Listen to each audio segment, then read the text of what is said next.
Hello ನನ್ನ ಕುಟುಂಬದವರೇ, ಹೇಗಿದ್ದಾರೆ ಎಲ್ಲರೂ? ಇವತ್ತು ನಾನು ನಿಮ್ಮ ಜೊತೆ ಸೂಪರಾದ ಒಂದು ಮಟನ್ ಕರಿಯನ್ನು ಶೇರ್ ಮಾಡ್ತಾ ಇದ್ದೀನಿ. ತುಂಬ ಚೆನ್ನಾಗಾಗತ್ತೆ. ಇದನ್ನು ನೀವು ರೈಸೊಂದಿಗೆ, ಚಪಾತಿಯೊಂದಿಗೆ, ದೋಸೆ, ಇಡ್ಲಿ ಎಲ್ಲದರೊಂದಿಗೂ ಚೆನ್ನಾಗಾಗತ್ತೆ. ಹಾಗೂ ಸಿಂಪಲ್ ಅಂದರೆ ಸಿಂಪಲ್ ಇದೆ ಈ ಮೆಥಡ್. ಹಾಗಾಗಿ ಎಲ್ಲರೂ ಕೂಡ ಟ್ರೈ ಮಾಡಿ. ಇಲ್ಲಿ ಮಟನನ್ನು ಬೇಯಿಸಲಿಕ್ಕೆ ನಾನು ಕುಕ್ಕರ್ ತೊಗೊಂಡಿದ್ದೀನಿ. ಕುಕ್ಕರಲ್ಲಿ ನಾನು 1 ಕಪ್ಪಷ್ಟು ಎಣ್ಣೆಯನ್ನು ಹಾಕಿದ್ದೀನಿ. ಇಲ್ಲಿ ಎಣ್ಣೆ ಸ್ವಲ್ಪ ಜಾಸ್ತಿ. ಇಲ್ಲಿ 2.5 kg ಮಟನಿಗೆ 3 ಈರುಳ್ಳಿಯನ್ನು ಗ್ರೈಂಡ್ ಮಾಡಿ ಇಟ್ಟಿದ್ದೀನಿ. ನೆಕ್ಸ್ಟ್ 4 ಟೊಮೆಟೊವನ್ನು ಗ್ರೈಂಡ್ ಮಾಡಿ ಇಟ್ಟಿದ್ದೀನಿ. ಹಾಗೂ ಸ್ವಲ್ಪ ಪುದೀನ ಹಾಗೂ ಕೊತ್ತಂಬರಿ ಸೊಪ್ಪನ್ನು ಕೂಡ ಗ್ರೈಂಡ್ ಮಾಡಿ ಸಪ್ರೇಟಾಗಿ ಇಟ್ಟಿದ್ದೀನಿ. ಇದರಲ್ಲಿ ನಾನು ತೆಂಗಿನಕಾಯಿ 1 ಕಪ್ಪಷ್ಟು ಹಾಗೂ ಕ್ಯಾಶ್ಯೂನಟ್ 1/4 ಕಪ್ಪಷ್ಟು ಇಷ್ಟನ್ನು ಹಾಕಿ ಗ್ರೈಂಡ್ ಮಾಡಿ ತೊಗೊಂಡಿದ್ದೀನಿ. ಒಣ ಮಸಾಲದಲ್ಲಿ ಅರ್ಧ ಟೇಬಲ್ ಸ್ಪೂನಷ್ಟು ಕಸೂರಿ ಮೇಥಿ, ಅರ್ಧ ಟೇಬಲ್ ಸ್ಪೂನಷ್ಟು ಜೀರಾ ಪೌಡರ್, 1 ಟೇಬಲ್ ಸ್ಪೂನಷ್ಟು ಕಡಲೆ ಹಿಟ್ಟು ಬೇಸನ್ ತೊಗೊಂಡಿದ್ದೀನಿ. ಹಾಗೂ 1.5 ಟೇಬಲ್ ಸ್ಪೂನಷ್ಟು ಇಲ್ಲಿ ನಾನು ಕೊತ್ತಂಬರಿ ಪೌಡರ್, 1 ಟೇಬಲ್ ಸ್ಪೂನಷ್ಟು ಗರಂ ಮಸಾಲ ಪೌಡರ್ ಹಾಗೂ 1/4 ಟೇಬಲ್ ಸ್ಪೂನಷ್ಟು ಇಲ್ಲಿ ನಾನು ಅರಿಶಿನ ಪೌಡರ್, ಕಾಲದ ಅರ್ಧ ಟೇಬಲ್ ಸ್ಪೂನಷ್ಟು ಹಾಕ್ಬೋದು. ಹಾಗೂ ಚಿಲ್ಲಿ ಪೌಡರ್ 2 ಟೇಬಲ್ ಸ್ಪೂನಷ್ಟು ತೊಗೊಂಡಿದ್ದೀನಿ. ಹಾಗೂ ಇದಕ್ಕೆ ಸ್ವಲ್ಪ ನೋಡಿ 1/4 ಸ್ಪೂನಷ್ಟು ನಾನಿಲ್ಲಿ ಪೆಪ್ಪರ್ ಪೌಡರ್ ಕೂಡ ಆ್ಯಡ್ ಮಾಡ್ತಾಯಿದ್ದೀನಿ. ಓಕೆ, ಇವಾಗ ಎಣ್ಣೆ ಬಿಸಿಯಾಗಿದೆ. ಫಸ್ಟಿಗೆ ನಾವು ಇಲ್ಲಿ ಹಾಕೋಣ ನೀರುಳ್ಳಿ ಗ್ರೈಂಡ್ ಮಾಡಿದ್ದೀವಿ ನೋಡಿ ಅದನ್ನು. ಮೀಡಿಯಮ್ ಸೈಜ್ ಆದರೆ ಒಂದು 4 ನೀರುಳ್ಳಿ ತೊಗೊಳ್ಳಿ. ದೊಡ್ಡ ಸೈಜ್ ಆದರೆ ಒಂದು 3 ನೀರುಳ್ಳಿ ತೊಗೊಂಡ್ರೆ ಸರಿಯಾಗುತ್ತೆ ನಿಮಗೆ. ಇವಾಗ ನೀರುಳ್ಳಿ ಸ್ವಲ್ಪ ಕಲರ್ ಚೇಂಜ್ ಆಗಬೇಕು. ಇದರಲ್ಲಿ ನೋಡಿ ಎಣ್ಣೆಯಲ್ಲಿ ಕಲರ್ ಚೇಂಜ್ ಆದಮೇಲೆ ಇದಕ್ಕೆ ನಾನು ಹಾಕ್ತಾಯಿದ್ದೀನಿ 2 ಟೇಬಲ್ ಸ್ಪೂನಷ್ಟು ಜಿಂಜರ್ ಗಾರ್ಲಿಕ್ ಪೇಸ್ಟ್. ಇದನ್ನು ಕೂಡ ಹಾಕಿ ಸರಿಯಾಗಿ ಇದನ್ನು ಫ್ರೈ ಮಾಡಬೇಕು.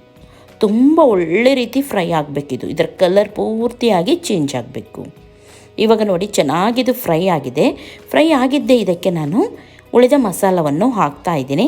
ಹಾಗೂ 1 ನಿಮಿಷ ಈ ಮಸಾಲದೊಂದಿಗೆ ಇದನ್ನು ಸರಿಯಾಗಿ ನಾನು ಹೀಗೆ ಫ್ರೈ ಮಾಡ್ತೀನಿ. ಓಕೆ, ನೋಡಿ ಎಷ್ಟು ಚೆನ್ನಾಗಿ ನಾನು ಫ್ರೈ ಮಾಡ್ತಾ ಇದ್ದೀನಿ.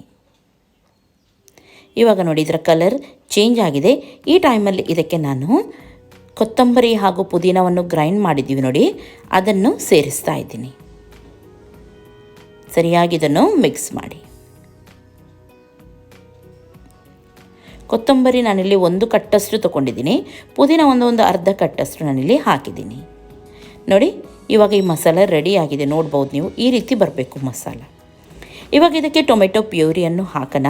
ಟೊಮೆಟೊ ಪ್ಯೂರಿಯನ್ನು ಹಾಕಿ ಅದರ ಹಸಿ ವಾಸನೆ ಹೋಗೋವರೆಗೂ ನಾವು ಚೆನ್ನಾಗಿ ಇದನ್ನು ಫ್ರೈ ಮಾಡಬೇಕು. ಯಾವಾಗಲೂ ಟೊಮೆಟೊ ಪ್ಯೂರಿ ಹಾಕಿದ ಮೇಲೆ ಒಳ್ಳೆ ರೀತಿ ಮಸಾಲವನ್ನು ನಾವು ಫ್ರೈ ಮಾಡಬೇಕಾಗುತ್ತೆ. ಓಕೆ, ಚೆನ್ನಾಗಿ ನಾನು ಇದನ್ನು ಫ್ರೈ ಮಾಡಿದ್ದೀನಿ. ನೋಡ್ಬೋದು ಎಷ್ಟು ಚೆನ್ನಾಗಿ ಬಂದಿದೆ. ಒಂದು 4ರಿಂದ 5 ನಿಮಿಷ ಆದರೂ ಇದನ್ನು ನಾನು ಒಳ್ಳೆ ರೀತಿ ಫ್ರೈ ಮಾಡಿದ್ದೀನಿ ಆಯಿಲಲ್ಲಿ. ಇವಾಗ ಇದಕ್ಕೆ ಕ್ಲೀನ್ ಮಾಡಿದ ಮಟನನ್ನು ಸೇರಿಸೋಣ.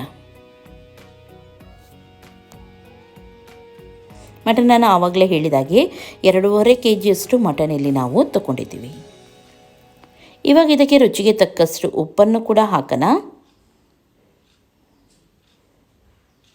ಹಾಗೂ ಚೆನ್ನಾಗಿ ಇದನ್ನು ಮಿಕ್ಸ್ ಮಾಡೋಣ.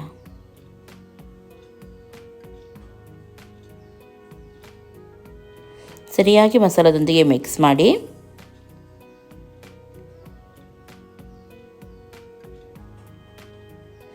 ಇಲ್ಲಿ ನೀವು ಯಾವುದೇ ರೀತಿಯ ಎಕ್ಸ್ಟ್ರಾ ನೀರೆಲ್ಲ ಹಾಕಬೇಕಂತ ಇಲ್ಲ. ಮಟನಲ್ಲಿ ತಾನಾಗೆ ನೀರು ಬಿಡುತ್ತೆ. ಹಾಗಾಗಿ ನೀರೆಲ್ಲ ಹಾಕಲಿಕ್ಕೆ ಹೋಗಬೇಡಿ. ಇವಾಗ ಇದಕ್ಕೆ ನಾವು ತೆಂಗಿನಕಾಯಿ ಹಾಗೂ ಸ್ವಲ್ಪ ಕ್ಯಾಶ್ಯೂನಟ್ ಗ್ರೈಂಡ್ ಮಾಡಿ ಇಟ್ಟಿದ್ವಿ ನೋಡಿ, ಕೊಕೊನಟ್ ಹಾಗೂ ಕ್ಯಾಶ್ಯೂನಟ್, ಅದನ್ನು ಆ್ಯಡ್ ಮಾಡೋಣ. ಇದನ್ನು ಗ್ರೈಂಡ್ ಮಾಡುವಾಗ ಕರೆಕ್ಟಾಗಿ ನೈಸಾಗಿ ನಾವು ಗ್ರೈಂಡ್ ಮಾಡಬೇಕು. ಮಿಕ್ಸ್ ಮಾಡಿ.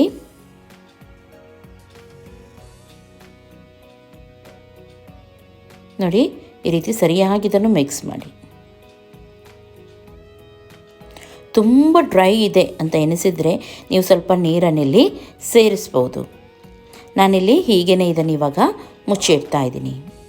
ಕರೆಕ್ಟಾಗಿ ಒಂದು 4ರಿಂದ 5 ಸಿಟಿ ತೆಗೆಯೋಣ. ಓಕೆ, ನೋಡಿ ಪ್ರೆಷರೆಲ್ಲ ಹೋಗಿದೆ. ಇವಾಗ ಆಯಿಲ್ ಯಾವ ರೀತಿ ಮೇಲೆ ಬಂದಿದೆ ನೋಡಿ, ತುಂಬ ಚೆನ್ನಾಗಾಗತ್ತೆ ಇದು. ನೋಡಿ ಗ್ರೇವಿ ಎಲ್ಲ ಕರೆಕ್ಟಾಗಿ ಬಂದಿದೆ. ಇದು ತುಂಬ ಡ್ರೈ ಅಂತ ಎನಿಸಿದರೆ ಅಥವಾ ತುಂಬ ದಪ್ಪ ಇದೆ ಗ್ರೇವಿ ಅಂತ ಎನಿಸಿದರೆ ಸ್ವಲ್ಪ ನೀರನ್ನು ಸೇರಿಸಿ ನೀವು ಕುದಿಸಿದರೆ ಆಯಿತು. ಕೊತ್ತಂಬರಿ ಸೊಪ್ಪನ್ನು ಮೇಲ್ಗಡೆಯಿಂದ ಹಾಕಿ. ಇವಾಗ ಇದು ರೆಡಿಯಾಗಿದೆ. ಓಕೆ, ಈ ರೆಸಿಪಿ ತುಂಬ ಸಿಂಪಲಾಗಿ ನಿಮಗೆ ಈಸಿ ಇದೆ ಅಂತ ಎನಿಸಿದರೆ ಇವಾಗಲೇ ಒಂದು ಲೈಕ್ ಮಾಡಿ, ನಿಮ್ಮ ಫ್ರೆಂಡ್ಸ್ ಜೊತೆ ಎಲ್ಲರ ಜೊತೆ ಶೇರ್ ಮಾಡಿ. ನನ್ನ ಚಾನಲ್ಗೆ ಇನ್ನೂ ಕೂಡ ನೀವು ಸಬ್ಸ್ಕ್ರೈಬ್ ಮಾಡಲಿಲ್ಲ ಅಂತಂದರೆ ಸಬ್ಸ್ಕ್ರೈಬ್ ಮಾಡಿ. ನಾಳೆ ಸಿಗ್ತೀನಿ ಒಳ್ಳೆ ರೆಸಿಪಿಯೊಂದಿಗೆ. ಎಲ್ಲರಿಗೂ ಟೇಕ್ ಕೇರ್. ಬಾಯ್ ಬಾಯ್.